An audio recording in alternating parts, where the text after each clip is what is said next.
So hi guys, welcome back to this new video. कैसे हो आप सब? आई होप आप सब ठीक होंगे। आज का ये वीडियो बेहद यूजफुल होने वाला है, क्योंकि इस वीडियो में हम क्लास 10th मैथ के चैप्टर नंबर 4 यानी द्विघात समीकरण, इस चैप्टर के प्रश्नावली 4.2 में जितने भी प्रश्न होने वाले हैं, उन सबको आज इस एक ही वीडियो में हम लोग क्लियर करने वाले हैं। तो आपसे रिक्वेस्ट है, आपसे अनुरोध है कि आप इस वीडियो को केवल एंड तक देखिए। यदि आप इस वीडियो को एक बार देख लेते हैं तो इस प्रश्नावली से आपका जो भी डाउट है, जो भी आपको दिक्कत हो रही है, वे सभी दिक्कत इस वीडियो को देखने के बाद आपका क्लियर हो जाएगा। तो आपसे रिक्वेस्ट है कि केवल आप इस वीडियो को देखते रहिए और लगातार देखते रहिए। चलिए बिना देर के इस वीडियो को स्टार्ट करते हैं। मैं हूं वाहिद रजा और आप देख रहे हैं अपना favourite YouTube channel A to Z knowledge. यदि आपको ये वीडियो पसंद आती है तो प्लीज़ इसे हमारे मेहनत के लिए लाइक कीजिए, और यदि आप इस चैनल पे नए हैं तो चैनल को सब्सक्राइब कर बेल आइकन को जरूर प्रेस कीजिए। चलिए वीडियो को स्टार्ट करते हैं।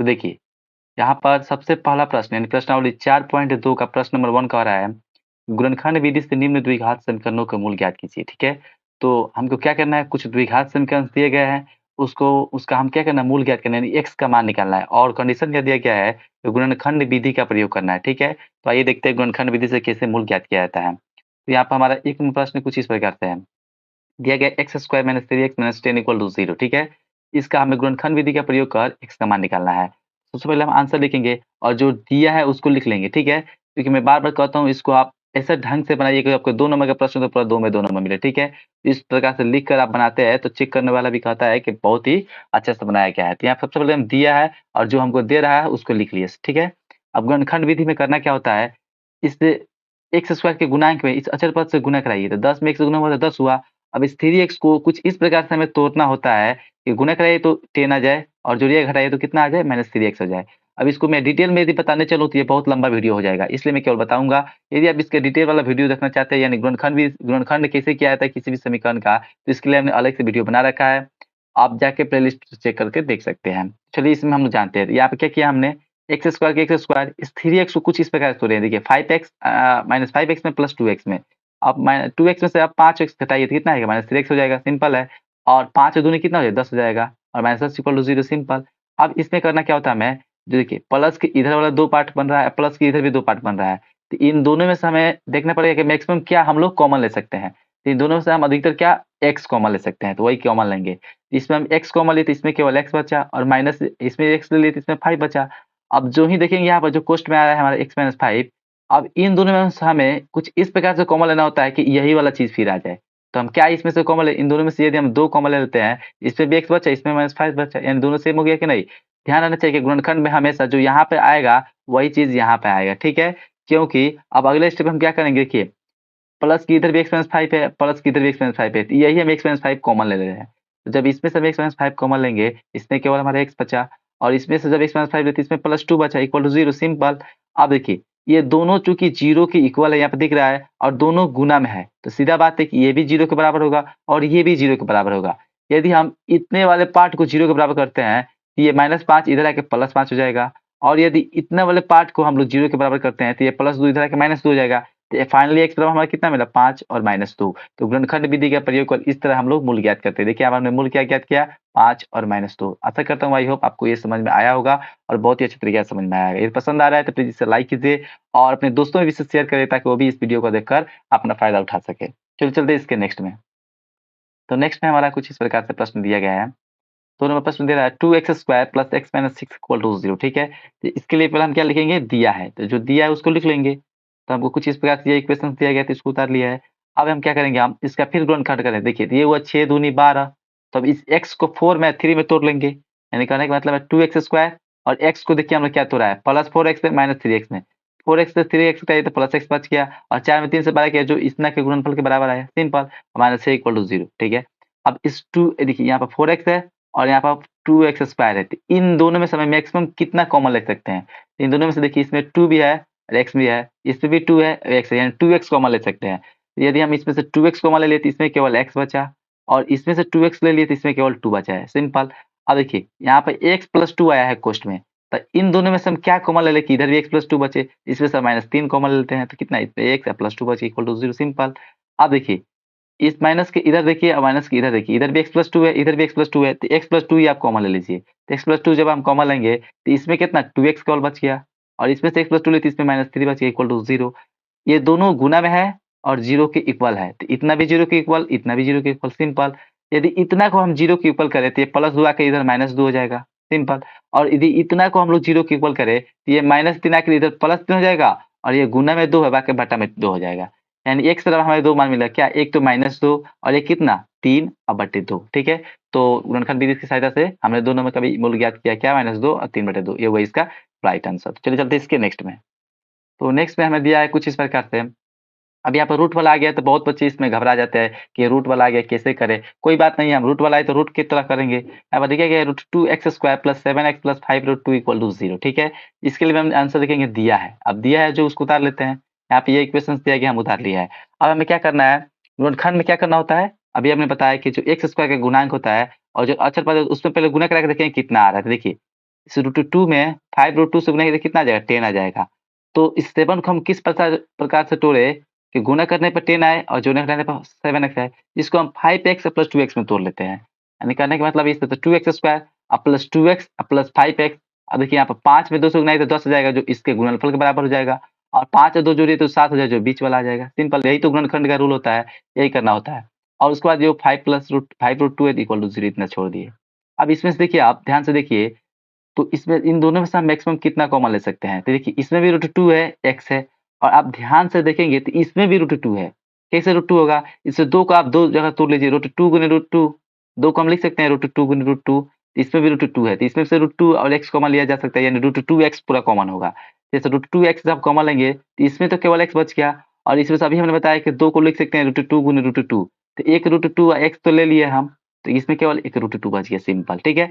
अब देखिए इन दोनों में से हम क्या कॉमन ले ले कि यही कोष्ठ वाला सिंपल आ जाए। तो देखिए यहाँ पर 5 दिख रहा है, 5 कॉमन लेंगे, इसमें केवल x बच जाएगा, इसमें से 5 ले लेते इसमें √2 बच गया। देखिए दोनों में सेम आ गया कि नहीं? इतना बराबर 0 हो गया।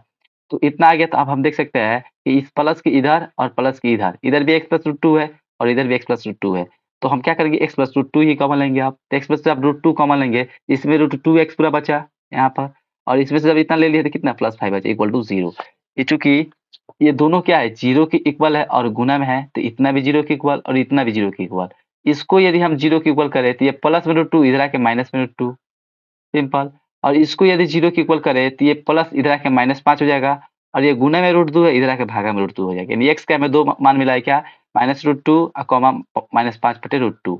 ये हुआ इसका राइट आंसर। आशा करता हूँ आपको समझ में आया होगा। चलिए इसके नेक्स्ट में चलते हैं। तो चौथा नंबर प्रश्न में दिया गया कुछ इस प्रकार से। अब एक ना यहाँ पे बात समझने वाली है, यदि बटा वाला आ जाए तो हम क्या करें? ठीक है, बटा यहाँ पे भी दे सकता है, यहाँ पे भी दे सकता है, यहाँ पे भी दे सकता है, कहीं भी दे सकता है, तो उससे आपको घबराना नहीं। इससे हम बनाएंगे कुछ इस प्रकार, जो हमको पहले दिया है उसको लिखिए, सॉरी यहाँ पर नहीं लिखे, दिया है पर आप लिख लीजिएगा, दिया है हमको ये इक्वेशन गिवन है। तो हम क्या करेंगे? इस देखिए जब तक बटा में रहेगा तो इसको बनाना हमें थोड़ा कठिन हो जाएगा। इस बटा को हटाने के लिए हम क्या करेंगे? इन सब का लसागु ले लेंगे। इसके नीचे 1 मान लेंगे, इसके नीचे 1 मान लेंगे, और इसके नीचे 8 तो है, तो 8, 1 और 1 का लसागु कितना हुआ? 8 हुआ, सिंपल। और देखिए जब 8 से जब सिंपल हो गया, तो हम क्या करेंगे? जब 8 से 1 भागोगे तो कितना? 8 हुआ, 8 दूनी 16x²। जब 8 से 1 भागोगे तो फिर 8 हुआ, 8 में 1 गुना तो 8x, और 8 में जब 8 से भागे तो 1, 1 में 1 हुआ तो 1 हुआ। अब तो लसा आता ही होगा आपको, ठीक है? तो लसा हम लोग यहाँ पे क्या किए? इसका एलसीएम लिया है, और जो यहाँ पर बट्टा में जो 8 आया होगा उसको हम 0 से इधर गुणा करा कर, जो बट्टा में था इधर, इधर भागा में था, इधर आके क्या हो जाएगा? गुना हो जाएगा। 0 गुना 8 बराबर कितना हो जाएगा? 0 हो जाएगा। यानी कुछ कुल इस प्रकार से हम लोग कर सकते हैं, यहाँ पे एलसीएम ले सकते हैं। या दूसरा तरीके इसमें हम एक और काम कर सकते हैं कि जो हमको बट्टा में यहाँ पे दिखेगा, देखिए यहाँ पे 8 दिख रहा है, तो आप क्या कीजिए? इन सब में 8 से गुना करा दीजिए। तो अब देखिए इसमें जब 8 से गुना होता है ये हो जाएगा 8 दूना 16x²। जब इसमें 8 से गुना होता है कितना हो जाएगा? 8x। और जब इतना में 1/8 में 8 से गुना होता है क्या होगा? 8 से 8 कर दिया, केवल 1 = 0, सिंपल। तो यहाँ पे भी कुछ भी दे सकता है आपको। यदि यहाँ पर 16 दिया रहता तो हम क्या करते? 16 से सब में गुणा कराते। यहाँ पर 16 दिया तो क्या करते? सब में 16 से गुणा कराते, या 16 का क्या करते? लघुत्तम लेकर इस तरह बना सकते हैं। 2 प्रकार से हम इसको बना सकते हैं। तो आपको जो अच्छा लगे वो कर सकते हैं, हम दोनों बताया आपको। अब यहाँ पे क्या करेंगे? अब तो सिंपल हो गया है, ठीक है? इसको हमको तोड़ना है। तो यहाँ पे x² गुणांक पे अचल पद से यदि हम गुणा करा के देखते हैं तो कितना है? 16 गुणे 1 यानी 16 आ रहा है। इस 8 को हम कितना-कितना में तोड़े? इसका गुणनफल 16 आ जाए और जोड़ने घटाने पर 8 आ जाए। तो हम 4 में और 4 में तोड़ने वाले हैं। यानी कुछ इस प्रकार से। ये वो 16x², इस 8x को देखिए हमने कैसे तोड़ा है? -4x, -4x। फिर जोड़िए तो -8x हो जाएगा, सिंपल। और 4 में से गुना हुआ तो जो इसके गुणनफल के इक्वल आ जाएगा, सिंपल है। और +1 = 0, इतना हो गया। अब देखिए इतना इस वाले पार्ट में से हम मैक्सिमम क्या कॉमन ले सकते हैं? इसमें भी 4x दिख रहा है आपको, इसमें भी 4x है, तो पूरा 4x कॉमन लेते हैं। जब इसमें से 4x कॉमन लेंगे तो इसमें 4x बचा, सिंपल। और इसमें से पूरा 4x ले लिए तो इसमें 1 बचा और माइनस। अब देखिए इन दोनों में से हम क्या कॉमन ले ले कि इतना आ जाए। हमने अभी बताया कि जब भी इतना जो इसमें आया होगा वही इसमें भी आएगा, इधर भी आएगा। इसमें से देखिए यदि हम -1 कॉमन ले लेते तो इसमें 4x बचा और इसमें से माइनस दिया तो माइनस हो गया, -1 बराबर 0। देखिए तो अब सेम हो गया है कि नहीं। अब हमें क्या करना होता है, देखिए इस माइनस की इधर और माइनस की इधर ध्यान देते हैं। इधर 4x - 1 है और इधर 4x - 1 है, तो दोनों में से आप 4x - 1 ही कॉमन ले लीजिए। 4x - 1 कॉमन तो इसमें केवल 4x बचा और इसमें से 4x - 1 है तो इसमें -1 = 0।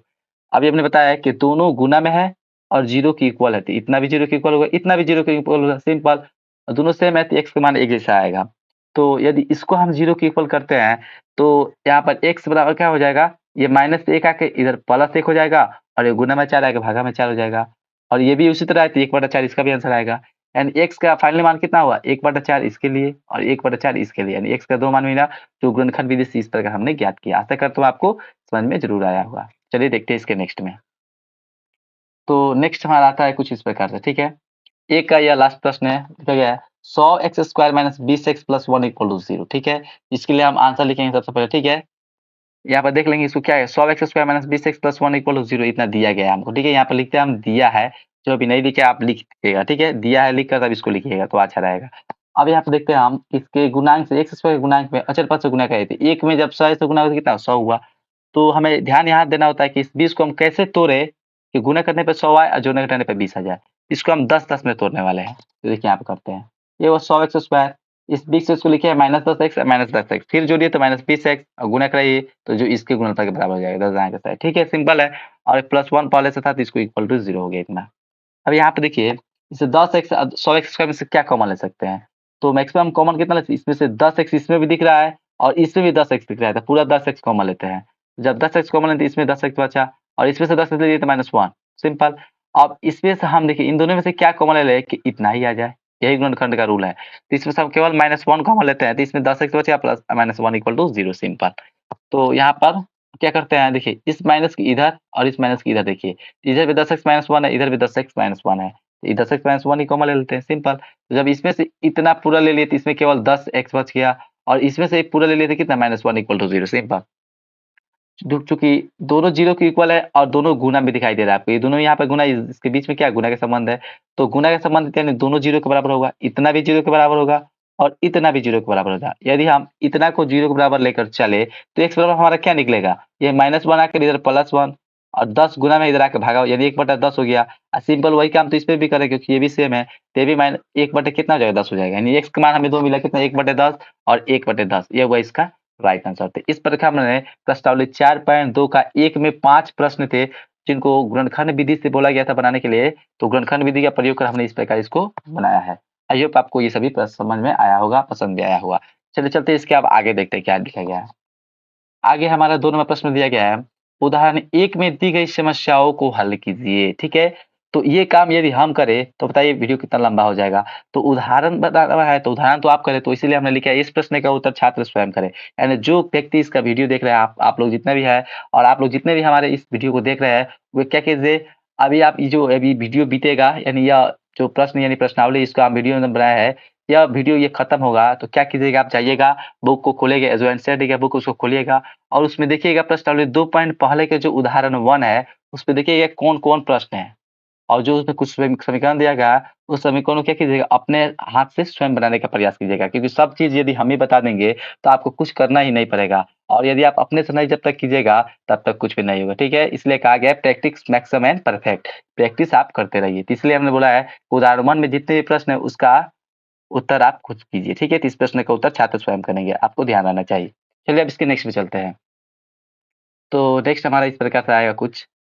नेक्स्ट में हमें दिया गया है, ऐसी 2 संख्याएँ ज्ञात कीजिए जिनका योग 27 और गुणनफल 182 हो। देखिए कितना इंटरेस्टिंग प्रश्न है, इसको हम बहुत अच्छे से आपको समझाने वाला है। तो देखिए हमें 2 संख्याएँ ज्ञात करनी है, जिसको जोड़े तो 27 आ जाए और गुणा करे तो 182 आ जाए। इससे तो आपको कुछ मालूम नहीं चल रहा है, इसलिए हमें मानना पड़ेगा। 2 संख्याएँ मानना है, तो एक तो पहली संख्या होगी, एक दूसरी संख्या होगी, सिंपल बात है। इसका आंसर लिखेंगे, मानेंगे कि पहली संख्या को x मान लेंगे। अब देखिए 2 संख्याएँ हैं, यदि दोनों का योग 20 है, यदि पहली संख्या 10 है, तो दूसरी संख्या कितनी होगी? आप एकदम बता दीजिएगा, 20 में से 10 घटाकर 10 बता दीजिएगा। यदि फिर हम पूछे कि 2 संख्या है, यदि दोनों का योग 15 है, यदि एक संख्या 7 है तो दूसरी संख्या कितनी होगी? 15 में से 7 हटा के बताइएगा। तो उसी तरह 2 संख्याएँ हैं, यदि उनका योग 27 है, यदि पहली संख्या x है, तो सिंपल बात है दूसरी संख्या 27 माइनस x होगा। 27 में से घटाकर बताएँगे, जिस तरह घटाकर बता रहे थे उसी तरह बताएँगे। तो यहाँ पे इसलिए दूसरी संख्या क्या हो जाएगी? 27 माइनस x। आशा करता हूँ आपको ये समझ में आया होगा। अब इसके बाद जो प्रश्न में कह रहा है वही हम करेंगे। तो लिखेंगे तो प्रश्न से क्या बोल रहा है कि दोनों संख्याओं का गुणनफल 182 दिया गया है। तो ये हुआ देखिए हमारा पहला संख्या, यहाँ पे माने हुए x, और ये हुआ हमारा दूसरा संख्या, इसको माने हुए। यहाँ पे माने हुए यहाँ पर इन दोनों का गुणनफल देखिए कितना दिया गया है? 182, जो इस प्रकार से हमने लिख लिया। तो पहली संख्या गुणे दूसरी संख्या गुणनफल 182 होगा, सिंपल। अब यहाँ पे आपको कैलकुलेशन करना है और इसका मान फाइंड आउट करना है। तो देखिए यहाँ पर 27 में जब 1 से गुणा हुआ तो हुआ 27x, और माइनस एक्स में जब 1 से गुणा हुआ तो minus x square equal to 182 इधर है, सिंपल। अब आप क्या कीजिए, इधर हम देख सकते हैं कि जो एक्स स्क्वायर का गुणांक दिख रहा है आपको -1 दिख रहा होगा। तो इस माइनस को सबसे पहले हटाना पड़ेगा गुणनखंड करने के लिए। इस माइनस को हटाने के लिए क्या करते हैं, इसको हम इधर भेज देते हैं। तो इन दोनों पार्ट को क्या करेंगे, इधर भेजेंगे, और 182 तो पहले से इधर है ही। तो देखिए ये एक्स स्क्वायर इधर आके प्लस में एक्स स्क्वायर, और ये 27x प्लस है तो इधर आके क्या हो जाए -27x, और प्लस 182 तो 182 इस तरह रहने दीजिए। तो ये वो देखिए प्लस में एक्स स्क्वायर और माइनस में 27x और प्लस 182 इक्वल टू 0, सिंपल। आप ऐसा करता हूँ आपको समझ में आ रहा होगा, ठीक है। अब देखिए यहाँ पे हमको फिर गुणनखंड तोड़ना है। तो गुणनखंड तोड़ने के लिए क्या करेंगे, इस 182 पहले एक्स स्क्वायर गुणा तो 1 है, तो कितना आया 182 आया। तो 182 को हम लोग सॉरी 27 को हम लोग कुछ इस प्रकार से तोड़ेंगे कि उसका गुणनफल करें तो 182 आए और जोड़े घटाए तो सॉरी 27 आता है, ठीक है। तो चलिए इसको तोड़ लेते हैं। तो यहाँ पे देखिए एक्स स्क्वायर हुआ, इस 27 को हमने 14x और 13x में तोड़ा हुआ है, ठीक है। तो 14x 13x में जब तोड़ेंगे तो देखिए 14 को 13 को फिर 27 हो जाएगा, और 14 में 13 से गुणा तो 182, सिंपल। अब प्लस 182 इक्वल टू 0 है। अब देखिए ये दो-दो को पार्ट अलग-अलग छाटिए, इसको 2 को अलग छाटिए, इन दोनों को अलग छाटिए। इन दोनों में से आप बताइए हम कितना मैक्सिमम कॉमन ले सकते हैं। इसमें भी आपको x दिख रहा होगा, इसमें भी x दिख रहा होता है, दोनों में से हम x कॉमन ले सकते हैं। जब इसमें से x कॉमन लेते हैं इसमें बचा x माइनस इसमें 14। अब इन दोनों में से हम क्या कॉमन ले लें कि फिर इतना आ जाए, यही तो गुणनखंड का रूल है। इसमें से देखिए यदि हम -13 कॉमन लेते हैं तो इसमें बच जाएगा x और इसमें बच जाएगा -14, गुणा करा देंगे तो ये हो जाएगा 13x, ये हुआ माइनस माइनस प्लस 13 14 183 हुआ, ठीक है, यानी सही है। अब हम क्या कर सकते हैं, अब माइनस की इधर देखिए और माइनस की इधर देखिए, इधर भी x माइनस 14 है, इधर भी x माइनस 14 है, तो x माइनस 14 ही कॉमन ले लीजिए। तो इसमें केवल x बच जाएगा, इसमें -13 इक्वल टू 0 हो गया, सिंपल, ठीक है। ये दोनों जो है 0 के इक्वल है और गुना में है। तो अभी हमने बताया है इतना भी 0 के इक्वल होगा और इतना भी 0 के इक्वल होगा। यदि इतना को 0 के इक्वल लेके चले तो x बराबर ये -14 के इधर +14 हो जाएगा, और यदि इतना को x को सॉरी इतना को हम 0 के बराबर मान के चले तो ये -13 आके इधर +13 हो गया, यानी x का 2 मान मिला, एक तो +14 एक +13। अब यहाँ पर दिक्कत ये है कि x का हमें 2 मान मिल चुका है। तो जो x का 2 मान मिला तो ये भी हो सकता है x मान, ये भी हो सकता है, सिंपल है। तो वही हम आप फाइनली यहाँ पर लिखेंगे, यदि x बराबर 14 हो, पहले हम 14 को लेके चल रहे हैं, ठीक है। इसके आप एनसीईआरटी में आंसर जाके देख सकते हैं, 2 प्रकार से आंसर आया हुआ है। यदि x बराबर 14 हो, तो जब x का मान 14 हो तो पहली संख्या हमने माना था x, जो कि कितना है 14, 14 हो गया, और दूसरी संख्या क्या हो जाएगा 27 माइनस x, 27 माइनस x यानी 27, और x की जगह पर 14 रखेंगे तो कितना आ जाएगा 13, सिंपल है। अब कंडीशन यदि चेंज हो जाए, यदि x बराबर 13 हो, दूसरा बार हम लेना पड़ेगा। जब x बराबर 13 हो जाएगा तो पहली संख्या हमारा x बराबर क्या हो जाएगा 13, जो कि x बराबर 13 हो गया, और दूसरी संख्या अब यहाँ पे क्या हो जाएगा 27 माइनस x यानी 27, और x जगह आप 13 रखेंगे, 27 माइनस 13 यानी 14। तो देखिए इसमें आपको एनसीईआरटी में 2 इस प्रकार से क्वेश्चन दिया होगा, 14 13 या 13 14, इस प्रकार से इसका आंसर मिलेगा, ठीक है। तो वो इस प्रकार से होता है, देख लीजिए आप ध्यान से। आशा करता हूँ ये आपको बहुत ही इंटरेस्टिंग और बहुत ही अच्छा लगा होगा। तो इसके इस बात पे आप इस वीडियो को फटाक से लाइक ठोक दीजिए। चलिए चलते हैं इसके नेक्स्ट में। अब यहाँ पर दिया गया है फिर प्रश्न है, 2 क्रमागत धनात्मक पूर्णांक ज्ञात कीजिए जिनके वर्गों का योग 365 हो। ठीक है?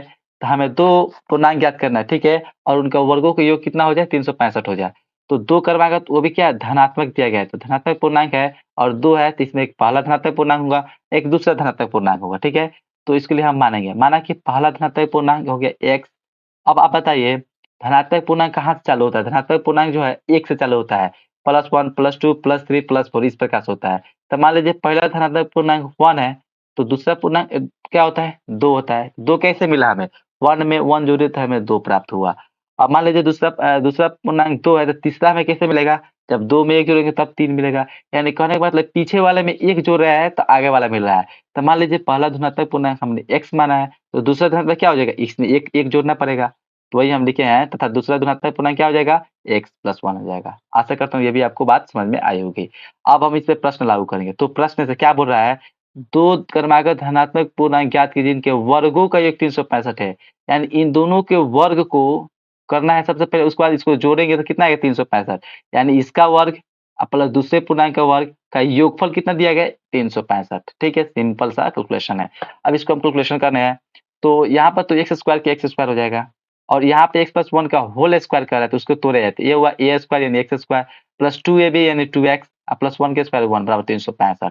एगो एक्स स्क्वायर अब हो जाएगा 2 x square plus 2x plus 1 बराबर 365। ठीक है, अब ये हुआ 2x square plus 2x plus 1, 365 इधर प्लस में इधर लाके हम इसको 365 माइनस पे कर दिए इक्वल टू 0। अब यहाँ पे 365 में से ये घटा था कितना, 364 आया, सिंपल।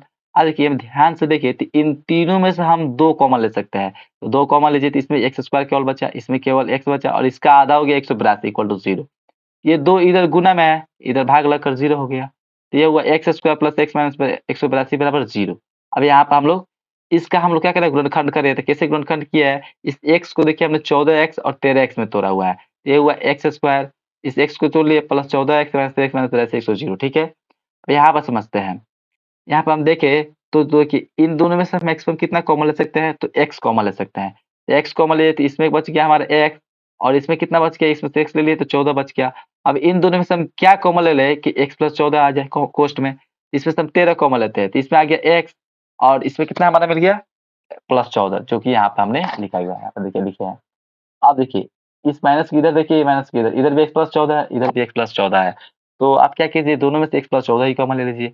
x प्लस जब 14 कॉमन लीजिए तो यहाँ पे x बचा और इसमें माइनस 13 इक्वल टू 0, सिंपल। ठीक है, अब हम क्या कर सकते हैं, यहाँ पे देखिए ये दोनों क्या है, 0 के इक्वल है और गुना में है, तो इतना भी 0 के इक्वल होगा और इतना भी 0 के इक्वल होगा। तो जब इसको 0 के इक्वल कीजिए तो ये क्या हो जाएगा, -14 प्लस 14 इधर आके प्लस -14 हो गया। जब इसको 0 के इक्वल कीजिए तो ये -13 इक्वल टू इधर आके +13 हो गया। यानी x का 2 मान मिला, एक तो -14, एक मिला +14। अब यहाँ पर हमें सोचने योग्य ये बात है कि हमने x क्या माना था, हमने x माना था कि धनात्मक पूर्णांक है, और यहाँ पर हम देख सकते हैं कि x ऋणात्मक आ चुका है। ये ऋणात्मक आ गया तो ये मान संतुष्ट नहीं करेगा, वही हम लिखेंगे क्योंकि यहाँ x जो है धनात्मक पूर्णांक है, हमने माना है, साफ-साफ माना गया है कि x क्या है, एक धनात्मक पूर्णांक है।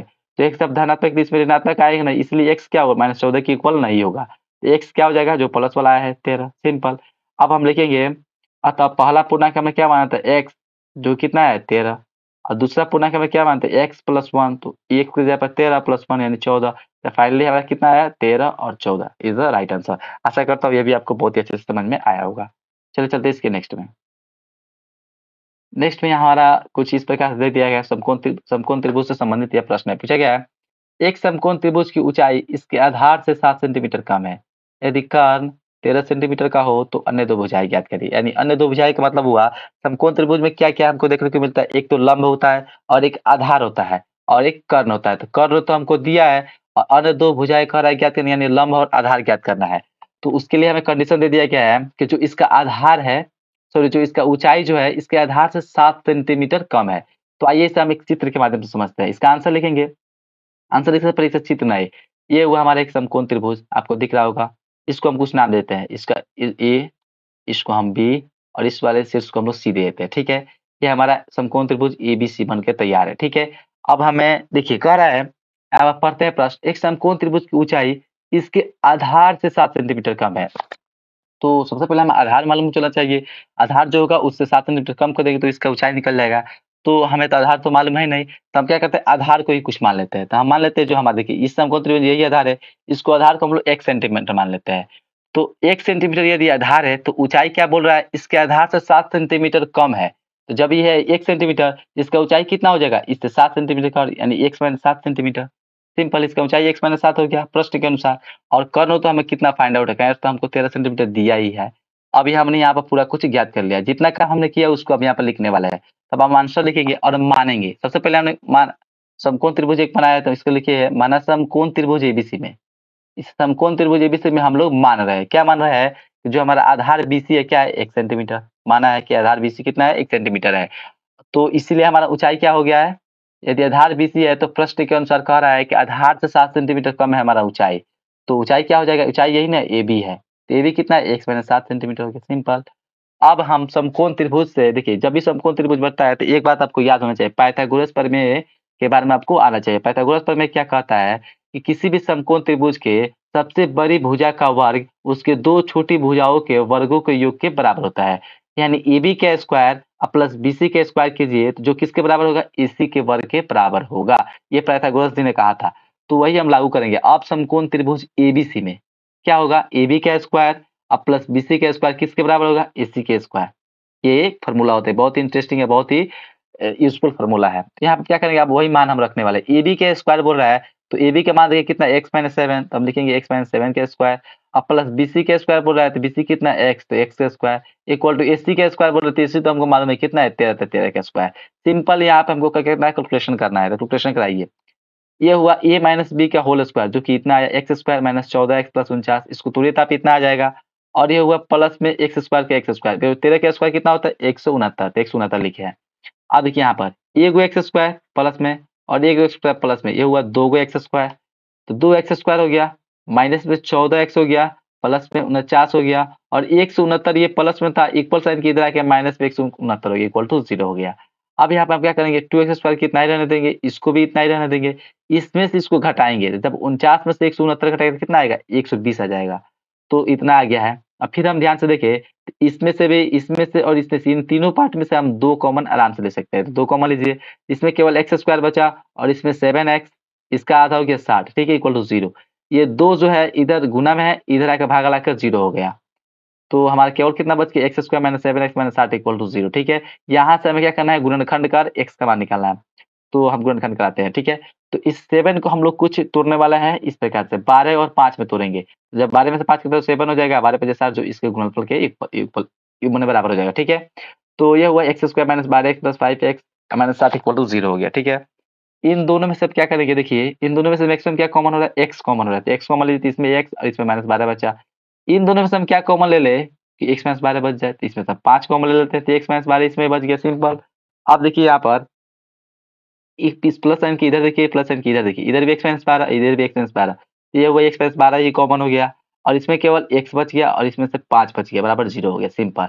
ये दोनों 0 की इक्वल है, दिख रहा है, और गुना में भी है, तो जब 0 की इक्वल है, गुना है, तो इतना भी 0 की इक्वल होगा और इतना भी 0 की इक्वल होगा। तो जब इतना को हम 0 की इक्वल करते हैं तो ये माइनस 12 है, इधर आके प्लस 12 हो जाएगा, और यदि इतना को हम 0 की इक्वल करते हैं तो ये प्लस 5 है, इधर आके माइनस 5 हो जाएगा। तो x का हमें 2 मान मिला, एक तो प्लस 12 और दूसरा माइनस 5। अब यहाँ पर जो हमारा माइनस 5 आया, यहाँ पे हम सोचने योग्य बात है कि हमने x क्या माना था, हमने x माना था आधार। तो आधार होगा, जो भी आधार की कुछ लंबाई होगी वो क्या होगी, धनात्मक ही होगी। माइनस 5 सेंटीमीटर लंबा तक कोई चीज होता नहीं है, या माइनस 10 सेंटीमीटर आपने कभी नहीं सुना होगा। जब भी कोई वस्तु होगी या कोई भी लंबाई होगी वो क्या होगी, धनात्मक ही होगी। तो जो यहाँ पर ऋणात्मक है वो हमें संतुष्ट नहीं करेगा, तो वही हम लिखेंगे, यहाँ x क्या है, आधार की लंबाई है। x हमने क्या माना है, आधार की लंबाई, सिंपल। तो x जो है आधार की लंबाई है, तो जो लंबाई होगी वो ऋणात्मक नहीं हो सकता है, तो हम लिखेंगे x is not equal to minus 5, simple. तो x क्या हो जाएगा, प्लस वाला हो जाएगा, तो इसलिए x बराबर क्या हो जाएगा, 12। यहाँ पर हमें x बराबर कितना मिला है, 12। तब अंत में लिखेंगे हम, इसलिए आधार BC हमने क्या माना था, 1 सेंटीमीटर, जो कि कितना है, 12 सेंटीमीटर।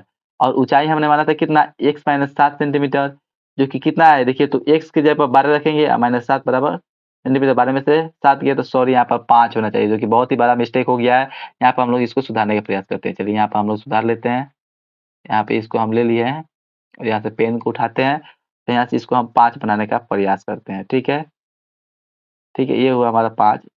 देखिए ये थोड़ा अच्छा से नहीं हुआ है, पर हम बोल रहे हैं उसको सुनिए, ठीक है। 12 में 7 ये तो कितना है, 5 है, और आप भी देख रहे हैं 12 में 7 तो कितना है, 5 है। तो ये हुआ, ये हो गया हमारा आधार बराबर 12 सेंटीमीटर, ऊंचाई हमारा कितना है, 5 सेंटीमीटर। ये हुआ इसका राइट आंसर। आशा करता हूँ ये आपको बहुत ही अच्छे तरीके से समझ में आया होगा। यदि नहीं समझ में आया, कोई भी डाउट है, थोड़ा सा भी डाउट है, तो प्लीज कमेंट सेक्शन आपके लिए, उस पे कमेंट कीजिए, हम इसको इम्प्रूव करने का जरूर प्रयास करेंगे। चलो चलते हैं इसके नेक्स्ट और लास्ट प्रश्न की तरफ। लास्ट प्रश्न एक बहुत ही बड़ा प्रश्न है, पर बहुत ही आसान प्रश्न है, ठीक है। इसको समझने की केवल जरूरत है हमको। तो देखिए कुछ इस प्रकार से प्रश्न हमारे सामने आ चुका है। देखिए क्या है प्रश्न में, एक कुटीर उद्योग एक दिन में कुछ बर्तनों का निर्माण करता है। एक विशेष दिन यह देखा गया कि प्रत्येक नग की निर्माण लागत रुपये में उस दिन के निर्माण किए गए बर्तनों की संख्या के दुगुने से 3 अधिक थी। यदि उस दिन कुल निर्माण लागत 90 रुपया थे, तो निर्मित बर्तनों की संख्या और प्रत्येक नग की लागत क्या कीजिए, ठीक है। तो बहुत ही अच्छा प्रश्न है, इसको हम समझते हैं, ठीक है। तो सबसे पहले हमें ज्ञात क्या करना है? ज्ञात करना है निर्मित बर्तनों की संख्या और प्रत्येक नग की लागत ज्ञात करना है। तो सबसे पहले हम बर्तनों की संख्या मान लेंगे। आंसर में मानेंगे कि उस दिन निर्मित बर्तनों की संख्या कितनी थी? x थी। सिंपल। तो जब यह x हमें बर्तनों की संख्या हमें कितना मिल गई? x। तो प्रश्न में बोल रहा है कि उस दिन बोल रहा है कि प्रत्येक नग की निर्माण लागत उस दिन निर्माण किए गए बर्तनों की संख्या के दुगुने से 3 अधिक है। यानी उस दिन जो निर्माण लागत है, वह बर्तनों की संख्या यानी x के दुगुने से 3 अधिक है बोल रहा है, ठीक है? बर्तनों की संख्या के दुगुनी। तो बर्तनों की संख्या x है, इसकी दुगुनी 2x हुआ, से 3 अधिक है, 2x प्लस 3 हो जाएगा। तो निर्माण लागत क्या हो जाएगा? प्रत्येक नग की लागत क्या हो गया? 2x plus 3। सिंपल है। जो प्रश्न बोल रहा है उसी प्रकार से हमने लिखा है। देखिए, यदि बर्तनों की संख्या हमने x माना है, तो प्रश्न में बोला गया है कि प्रत्येक नग का लागत क्या बोला गया है? कि निर्माण किए गए बर्तनों की संख्या के निर्माण किए गए बर्तनों की संख्या कितना है? x। इसके दुगुने से 3 अधिक है, तो इसका दुगुना 2x प्लस 3 हो गया, सिंपल। अब आप ये बताइए, यहाँ पर प्रश्न लागू करेंगे, ठीक है? यहाँ बोला गया है कि उस दिन कुल निर्माण लागत 90 रुपया था। तो ये 90 रुपया कैसे मिलेगा हमें? देखिए, बर्तन की संख्या है x और एक नग की लागत है इतना रुपया, तो कुल की लागत कितनी होगी? यानी इसमें दोनों में गुना करें तब जाके कुल मिलेगा हमारा। यानी x कुल निर्माण लागत हमारा तो 90 रुपए दिया गया, सिंपल है। और कुल निर्माण लागत हमें कैसे मिलेगा? देखिए, x बर्तन की संख्या है और एक का कीमत इतना है, तो x का कीमत तो कितना होगा? इन दोनों में गुना कराना पड़ेगा। तो इतना और गुना इतना कीजिए, तो इसका मान कितना दिया गया है? 90। ये हुआ इसका सिंपल सा कैलकुलेशन, ठीक है? आशा करता हूँ मैं आपको समझ में आएगा। नहीं समझ में आया तो प्लीज़ इसे थोड़ा पीछे कीजिए और अच्छे से देखिए, समझ में आएगा। अब यहाँ से हमें गुना करना है, तो 2x में x से गुना होगा तो 2x स्क्वायर प्लस 3 में x से गुना होगा तो 3x इक्वल टू 90 हो गया, ठीक है? इस 90 को आप इधर भेजिए। तो ये हुआ 2x square plus 3x minus 90 equal to 0, ठीक है? यहाँ हम देख सकते हैं कि हमें क्या करना है? इस 90 में 2 से गुना करें तो 180 हुआ। इस 3 को हमको उस इस प्रकार से तोड़ना है, तो गुना कराए तो 180 आए और जोड़े घटाए तो 3 आ जाए। तो हम इसको 12-15 में तोड़ने वाले हैं। तो ये हुआ 2x स्क्वायर और इस 3x को देखिए, इस केवल 3x को हमने इस 2 भाग में तोड़ा है, प्लस 15x माइनस 12x और माइनस 90 इक्वल टू 0 हो गया। 15 में से 12 गया तो फिर 3 आ गया और 12 डिवाइड कितना होता है? 18, 180 हो गया, ठीक है? अब यहाँ से हम 15x और 2x स्क्वायर में से कितना कॉमन ले सकते हैं मैक्सिमम? तो 2 तो ले नहीं सकते हैं, तो केवल x ले सकते हैं। तो x कॉमन ले तो इसमें 2x बचा और प्लस 15 बचा। और इन दोनों में से हम कितना कॉमन ले लें, ये फिर 2x प्लस 15 बचता है। इसमें से हम 6 कॉमन लेते हैं, तो मैंने 6 जब कॉमन लेंगे तो इसमें 2x बचा, 6 दूनी 12, 2x और इसमें से पूरा कितना बच गया? प्लस 15 इक्वल टू 0, सिंपल है। यहाँ से हम क्या करने हैं? अभी क्या करते हैं हम? इधर देखिए, इधर भी है 2x प्लस 15 और इधर भी है 2x प्लस 15, तो 2x प्लस 15 कॉमन ले लीजिए। इसमें बचा x और इसमें बचा -6, यहाँ पे लिखे, यहाँ पर इक्वल टू 0 हो गया। अब चूंकि ये दोनों गुना में है, 0 के इक्वल है, तो इतना भी 0 के इक्वल होगा और इतना भी 0 के इक्वल होगा। यदि इतना जब 0 के इक्वल होगा, तो जो यहाँ पर x का मान निकालेंगे तो ये प्लस 15 इधर आके माइनस 15 और 2 इधर गुना में आके भागा हो जाएगा। तो x बराबर हमारा मेरा माइनस 15/2 और यदि इतना को 0 के इक्वल करे तो ये -6 इधर आके +6 हो गया। यानी x का मान हमें 2 मिला। अब यहाँ पर ध्यान देने वाली बात है, जो x का मान है वह क्या आ गया? हमारा फ्रैक्शन में आया है और ऋणात्मक भी आया है। तो अब बताइए, हमने x क्या माना था? हमने x माना था कि बर्तन की संख्या है। तो कोई भी संख्या होगी वो क्या होगी? पॉजिटिव होगी। कोई संख्या बर्तन में थोड़ी ना होती है। कोई संख्या बर्तन जो होगा, हमारा मान लीजिए जो कटोरा है, बर्तन है, वो आधा थोड़ी ना होगा। आधा या फ्रैक्शन में थोड़ी ना आएगा। जब भी आएगा अलग होगा, ठीक है? तो हमें क्या करना है? तो ये 6 इसका राइट आंसर है। जो हमारा ऋणात्मक मान है वह इसमें संतुष्ट नहीं करेगा। तो हम लिखेंगे यहाँ x जो है बर्तन की संख्या है। हमको बताना पड़ेगा साफ-साफ कि यहाँ x हमने क्या माना है? बर्तन की संख्या माना है और संख्या बर्तन की जो संख्या होती है हमेशा कई फ्रैक्शन में नहीं हो सकती है। तो वही हम लिखेंगे x is not equal to -15/2, इसलिए x हमारा क्या आ जाएगा? 6, जो कि 1 बच के 6 आ गया। तो हमारा x का मान 6 मिल गया है। अब हम यहाँ पर लिखेंगे लास्ट में, इसलिए निर्मित बर्तनों की संख्या हमने क्या माना था? x, जो कि कितना है? 6। ये हुआ इसका राइट आंसर। फिर हमें प्रत्येक नग की लागत भी पूछा गया था क्वेश्चन में, तो उसको भी निकालेंगे। तो प्रत्येक नग की लागत क्या हमने माना है? 2x प्लस 3, तो 2x प्लस 3 हो गया। तो इक्वल टू करेंगे। अब देखिए, ये 6 को मान यहाँ पर रखेंगे तो ये हुआ 6 दूनी 12 और 12 को तीनों कितना हुआ? 15। देखिए, लागत यानी रुपया में आएगा इसका आंसर, तो इसका हुआ 15 रुपया आंसर। तो इस प्रकार से हमने इस प्रश्न का भी बहुत ही अच्छे से समझ लिया है। आशा करता हूँ ये भी आपको समझ में आया होगा। तो आज की इस वीडियो में इस प्रश्नावली को हमने यहाँ पे खत्म किया। आशा करता हूँ आपको बहुत ही अच्छे से समझ में आया है और पसंद भी आया होगा। यदि पसंद आया है तो प्लीज़ इस वीडियो को लाइक कीजिए और अभी तक आपने इस चैनल को सब्सक्राइब नहीं किया तो प्लीज़ इस चैनल को सब्सक्राइब कर बेल आइकन को ज़रूर प्रेस करें और अपने दोस्तों में भी इसे चारों तरफ फैला दें, क्योंकि वो भी इस वीडियो का लाभ उठा सकें। चलिए मिलते हैं एक ऐसी इंटरेस्टिंग वीडियो के साथ, तब तक के लिए बाय-बाय, धन्यवाद।